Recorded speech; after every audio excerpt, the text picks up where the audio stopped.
Story, screen play and casting, इन तीनों चीजों का एक फिल्म में कितनी इंपॉर्टेंस होती है ना, वो आपको मैं बताऊंगा। आगे मैं रिव्यू करने वाला हूं अलापुआ जिमखाना। देखो, कल रिलीज हुई थी, मलयालम इंडस्ट्री से फिल्म आई है और मैं कल इसको नहीं देख पाया था। रीजन शोज बहुत कम है, तो आज जैसे कैसे करके इसको देखा है और आपको मैं बताने वाला हूं। देखो, हमने स्टोरी की बहुत बात करी मलयालम इंडस्ट्री में, भाई साहब स्क्रीन प्ले की बहुत बात करी कि एक फिल्म के अंदर स्टोरी और स्क्रीन प्ले, उसका एक दिल होता है और एक दिमाग होता है। अगर मैं बात करूं कि भाई लंग्स यानी कि फेफड़े अगर कोई है जो आपको सांस लेने में मदद करते हैं, वो होती है फिल्म की स्टार कास्ट। एक कैरेक्टर के हिसाब से एक एक्टर को सिलेक्ट करना ना, ये सबसे बड़ा टास्क है और ये सबसे मेन इंपॉर्टेंट पॉइंट होता है। देखो, कहानी है एक ऐसे लड़के की जिसको कॉलेज में एडमिशन चाहिए। कॉलेज में एडमिशन कैसे मिलेगा? उसको 12th पास करनी पड़ेगी, +2 करनी पड़ेगी। +2 में हो जाता है फेल, अब कोई ऑप्शन बचता नहीं है कॉलेज जाने का। एक ऑप्शन बचता है, वो है स्पोर्ट्स कोटा। स्पोर्ट्स कोटा के थ्रू वो कॉलेज में एडमिशन लेता है। वो क्या चुनता है? बॉक्सिंग। अब बॉक्सिंग तो एक बहाना है, पर डायरेक्टर जो खालिद रहमान है, आपको उन्होंने कुछ और दिखाना है।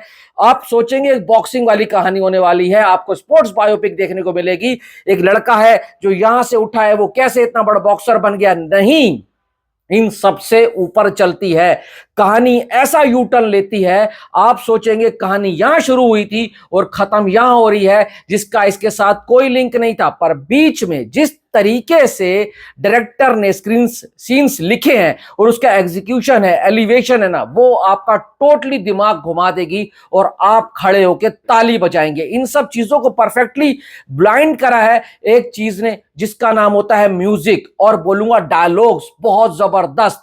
एक एक्टर से किस तरीके से एक्टिंग निकलवानी है ना, उसका भाई साहब पूरा श्रेय जाता है डायरेक्टर को। डायरेक्टर क्या है? डायरेक्टर की ना फिल्म एक औलाद होती है, मैं एक बार नहीं 50 बार बोल चुका हूं। वो अपने बच्चे की तरह एक फिल्म को पालता है, उसको कैसे भाई साहब पढ़ाना है, आगे लेकर जाना है और कैसे उसको आगे जॉब करवानी है, कौन सी फील्ड में लेकर जाना है। इसी तरीके से कहानी स्टेप बाय स्टेप चलती है और हर स्टेप के ऊपर आपको ये इंगेज भी करती है और एक्साइट भी करती है, और ये सब चीजें आपको बहुत मजा देती हैं। जो इसका मेन एक्टर है ना, उसको मैंने पहले प्रेमलू में देखा था, वो उधर मैंने उसका काम देखा था। एक सॉफ्ट हार्टेड भाई साहब रोमांटिक लौंडा होता है, लड़की के पीछे पागल है। पर यहां पर जिस तरीके से खालिद रहमान साहब ने अपनी कहानी लिखी है और उसको जिस तरीके से डायरेक्ट किया है ना, उस लड़के का 100% ट्रांजिशन किया है इस कहानी में, और वो देखकर आपको बहुत मजा आता है। मलयालम इंडस्ट्री हर हफ्ते एक ऐसी फिल्म लेकर आती है जिसको देख कर ना भाई साहब दिल खुश हो जाता है। और मैं कहता हूं, ऐसी कहानियां जब बनती है ना, तो भाई और इंडस्ट्री पागल होगी होगी इनको रीमेक करने के लिए। अब एक बात बताऊं, किसी बड़े प्रोड्यूसर, किसी बड़े डायरेक्टर को दिखा दो ना बॉलीवुड में, वो अब भी इसके राइट्स खरीद लेगा। क्यों खरीद लेगा? क्योंकि ऐसी कहानी लिखना और उसका एग्जीक्यूशन करना इतना आसान नहीं है। जब बनी बनाई खिचड़ी मिल जाए ना, तो हर कोई कहता है भाई इसको मैं उठा लूं, क्योंकि ऐसी कहानियां लार्जर ऑडियंस तक पहुंचनी चाहिए। कभी कभार रीमेक भी आपकी फिल्म की कहानी को आगे पहुंचाते हैं, पर मैं हमेशा से रीमेक के खिलाफ रहा हूं।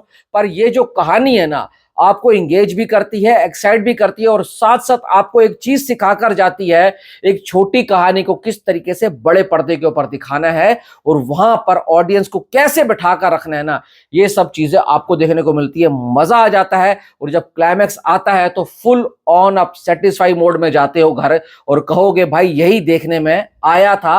और सिनेमा का मतलब क्या होता है? आपको वो चीज दिखाए जो आपका दिमाग भी नहीं सोच पा रहा, क्योंकि जब आप सोचेंगे और आप क्रैक कर देंगे ना, तो वो डायरेक्टर फेल है। जब डायरेक्टर आपके दिमाग से आगे जाकर सोचे, तो समझो कि भाई डायरेक्टर ने आपके दिमाग को भी घुमा दिया और आपके दिल को भी घुमा दिया। तो इतना कहूंगा, वक्त मिलता है तो इस फिल्म को देख लेना, नहीं तो बाद में कहीं कोई और इंडस्ट्री इसको रीमेक करके आएगी और अपना तड़का डालेगी मांस मसाले का और इसको बर्बाद कर देगी। तो इसलिए देखो, क्योंकि ओरिजिनल ओरिजिनल होता है और हमेशा से कॉपी कॉपी होता है। ये कहूंगा भाई साहब, सैल्यूट है इस बंदे को।